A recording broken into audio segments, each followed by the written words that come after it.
पांचवा अध्याय। दक्ष, यज्ञ का विध्वंस, देवताओं का प्रताड़न, शंकर के काल रूप और राष्ट्र आदि रूपों में स्वरूप कथन। पुलत्सी बोले, जटाधारी भगवान शिव को क्रोध से आंखें लाल किए देखकर भगवान विष्णु उस स्थान से हटकर कुब्जाग में छिप गए। मुने, क्रुद्ध शिव को देखकर 8 वसु तेजी से पिघलने लगे। इस कारण वहां सीता नाम की श्रेष्ठ नदी प्रवाहित हुई। वहां पूजा के लिए स्थित त्रिनेत्रधारी 11 रुद्र भय के मारे इधर उधर भागते हुए शंकर के निकट जाकर उनमें ही लीन हो गए। महामुनि नारद शंकर को निकट आते देख विश्वे देवगण, अश्विनी कुमार, साध्य वृंद, वायु, अग्नि एवं सूर्य पुरनाश खाते हुए भाग गए। फिर तो ताराओं के साथ चंद्रमा रात्रि को प्रकाशित करते हुए आकाश में ऊपर जाकर अपने स्थान पर स्थित हो गए। इधर कश्यप आदि ऋषि शत्रुद्रिय का जप करते हुए अलिंग में छुप पुष्प लेकर विनीत भाव से खड़े हो गए। इंद्रादि सभी देवताओं से अधिक बली रुद्र को देखकर दक्ष पत्नी अत्यंत दीन होकर बार बार करुण विलाप करने लगी। इधर क्रुद्ध भगवान शंकर ने थप्पड़ों के प्रहार से अनेक देवताओं को मार गिराया। मुने, शंकर ने इसी प्रकार कुछ देवताओं को पैरों के प्रहार से, कुछ को त्रिशूल से और कुछ को अपने तृतीय नेत्र की अग्नि द्वारा नष्ट कर दिया। उसके बाद देवों एवं असुरों का संहार करते हुए शंकर को देखकर पूषा देवता क्रोधपूर्वक दोनों बाहों को फैलाकर शिवजी की ओर दौड़े। त्रिलोचन शिव ने उन्हें अपनी ओर आते देख एक ही हाथ से उनकी दोनों भुजाओं को पकड़ लिया।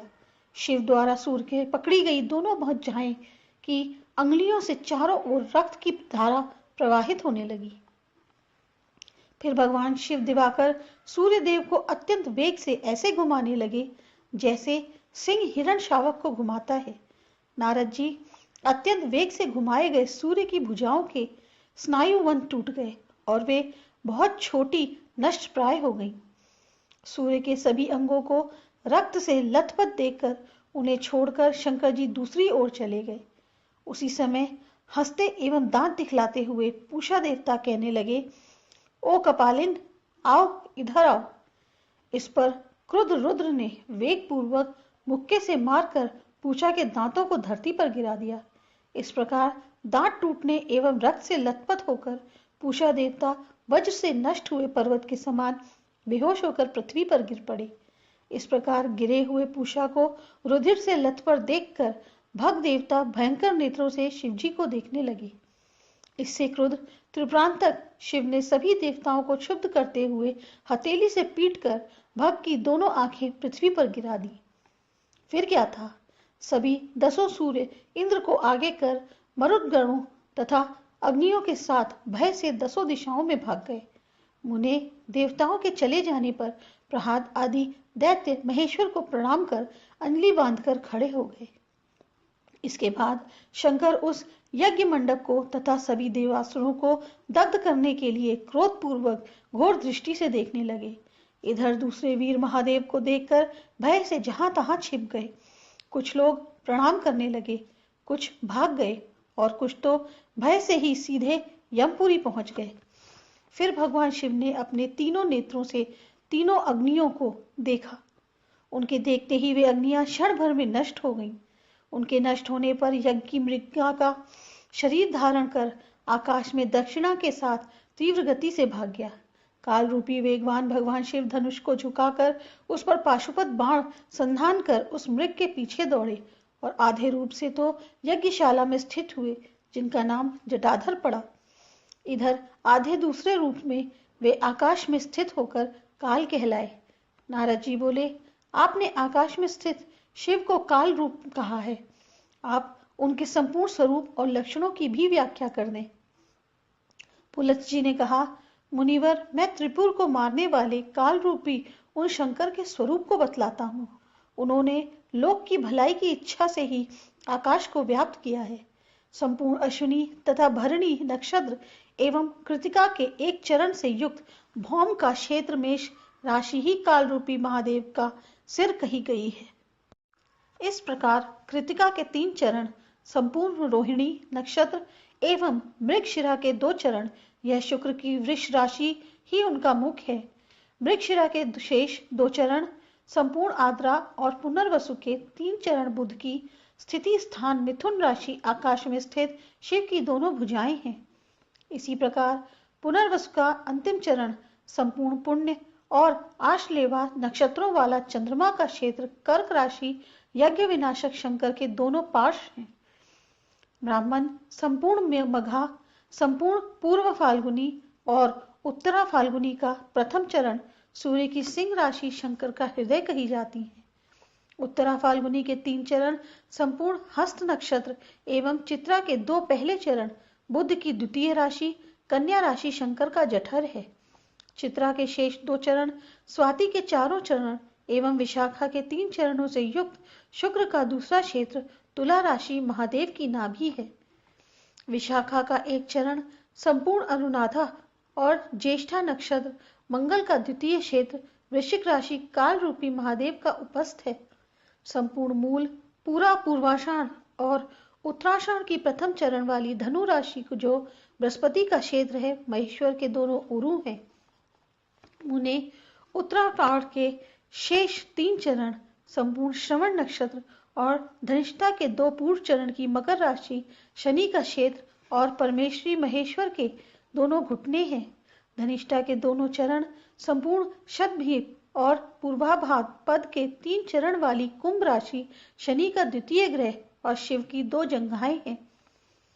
पूर्व भाद्रपद के शेष 1 चरण संपूर्ण उत्तर भाद्रपद के और संपूर्ण रेवती नक्षत्रों वाले बृहस्पति का द्वितीय क्षेत्र एवं मीन राशि उनके दोनों चरण हैं। इस प्रकार काल रूप धारण करके शिव ने क्रोध पूर्वक हरिण रूपी धारण करे यज्ञ को बाणों से मारा। उसके बाद बाणों से विद्ध होकर किंतु वेदना की अनुभूति न करता हुआ वह यज्ञ ताराओं से घिरे शरीर वाला होकर आकाश में स्थित हो गया। नारद जी ने कहा, ब्राह्मण, आप मुझसे 12 राशियों का वर्णन किया, अब विशेष रूप से उनके स्वरूप के अनुसार लक्षणों को बताएं। पुलत्स्य बोले, नारद जी, आपको मैं राशियों का स्वरूप बतलाता हूँ, सुनिए। वे जैसी हैं तथा जहाँ संचार और निवास करती हैं वह सभी वर्णित करता हूँ। मेष राशि भेड़ के समान आकार वाली है। बकरी, भेड़, धन्य धान्य एवं रत्नाकर आदि इनके संचार स्थान हैं तथा नवदुर्गा से आच्छादित समग्र पृथ्वी एवं पुष्पित वनस्पतियों से युक्त सरोवरों के पुलिनों में यह नित्य संचरण करती हैं। वृषभ के समान रूप युक्त वृष राशि गोकुल आदि में विचरण करती हैं तथा कृषकों की भूमि में इसका निवास स्थान है। मिथुन राशि एक स्त्री और एक पुरुष के साथ साथ रहने के समान रूप वाली है। यह शैया और आसनों पर स्थित है। पुरुष स्त्री के हाथों में वीणा एवं वाद्य है। इस राशि का संचरण गाने वालों, नाचने वालों एवं शिल्पियों में होता है। इस दुस्वभाव राशि को मिथुन कहते हैं।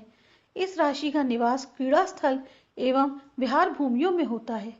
कर्क राशि केकड़े के रूप में समान वाली है एवं जल में रहने वाली है। जल से पूर्ण क्यारी एवं नदी तीर अथवा बालुका एवं एकांत भूमि इसके रहने के स्थान है।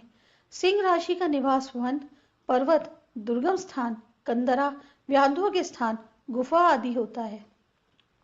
कन्या राशि अन्न एवं दीपक हाथों में लिए हुए है तथा नौका पर आरूढ़ है। यह स्त्रियों के रति स्थान और सरपत, कंडा आदि में विचरित करती है। नारद तुला राशि हाथ में तुला लिए हुए पुरुष के रूप में गलियों और बाजारों में विचरण करती है तथा नगरों, मार्गों एवं भवनों में निवास करती है। वृश्चिक राशि का आकार बिच्छू जैसा है। यह गड्ढे एवं वाल्मीकि आदि में विचरण करती है। यह विष, गोबर, कीट एवं पत्थर आदि में भी निवास करती है। धनु राशि की जंघा घोड़े के समान है। यह ज्योति स्वरूप एवं धनुष लिए है। यह घुड़सवारी, वीरता के कार्य एवं अस्त्र शस्त्रों का ज्ञाता तथा शूर है। गज एवं रथ आदि में इसका निवास होता है। ब्राह्मण मकर राशि का मुख मृग के मुख सदृश एवं कंधे वृष के कंधों से तुल्य तथा नेत्र हाथी के नेत्र के समान है। यह राशि नदी में विचरण करती तथा समुद्र में विश्राम करती है। कुंभ राशि रिक्त घड़े को कंधे पर लिए जल से भीगे पुरुष के समान है। इसका संचार स्थान द्यूत ग्रह एवं सुरालय है। मीन राशि दो संयुक्त मछलियों के आकार वाली है। यह तीर्थ स्थान एवं समुद्र देश में संचरण करती है। इसका निवास पवित्र देशों, देव मंदिरों एवं ब्राह्मणों के घरों में होता है। महामुने, मैंने आपको मेष आदि राशियों के लक्षण बताए। अब इस प्राचीन रहस्य को किसी अपात्र से ना बतलाइएगा। देवर्षि, भगवान शिव ने जिस प्रकार यज्ञ को प्रमथित किया था, उसका मैंने आपसे वर्णन कर दिया। इस प्रकार मैंने आपको श्रेयस्कर, परम पवित्र, पापाहारी एवं कल्याणकारी अत्यंत पुराना पुराण आख्यान सुनाया।